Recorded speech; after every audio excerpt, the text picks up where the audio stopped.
এএফসিপি প্রজেক্টের আওতায় বাংলাদেশের প্রত্নতান্ত্রিক স্থাপনাগুলো রক্ষণাবেক্ষণে কাজ করবে যুক্তরাষ্ট্র। ঢাকা বিশ্ববিদ্যালয়ে ঐতিহাসিক মুসা মসজিদ পরিদর্শন শেষে এ কথা বলেন মার্কিন রাষ্ট্রদূত ব্রেন্ট ক্রেসেনসেন। মসজিদ পরিদর্শন শেষে তিনি বলেন, এরই মধ্যে ১৩টি প্রজেক্টে যুক্তরাষ্ট্রের অর্থায়নে কাজ চলছে। ঐতিহাসিক এসব স্থাপনা রক্ষায় এই ধারাবাহিকতা আগামীতে অব্যাহত থাকবে। এ সময় সংস্কৃতি মন্ত্রী নিতাই রায়চৌধুরী বলেন, যে কোনো ঐতিহাসিক স্থাপনা রক্ষায় কাজ করছে বিএনপি সরকার।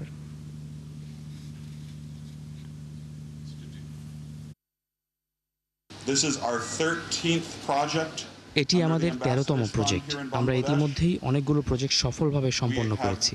এর মধ্যে আর্কিটেকচার ও সংস্কৃতি রয়েছে। এই প্রজেক্টগুলোর মধ্যে ৩টিতে আমি সশরীরে পরিদর্শনে গিয়েছিলাম। লিবারেশন ওয়ার মিউজিয়াম গত সপ্তাহে আমি পরিদর্শন করেছি।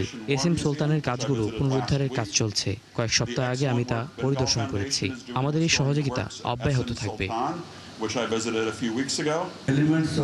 যুক্তরাষ্ট্রের এই সহযোগিতা আমরা সাধুবাদ জানাচ্ছি। বাংলাদেশের সংস্কৃতি ও ঐতিহ্য রক্ষণাবেক্ষণ এবং পুনরুদ্ধারে যুক্তরাষ্ট্রের ভূমিকা আমরা স্বাগত জানাই। আশা করি আমাদের দুই দেশ এ বিষয়ে একসঙ্গে আগামীতেও কাজ করবে।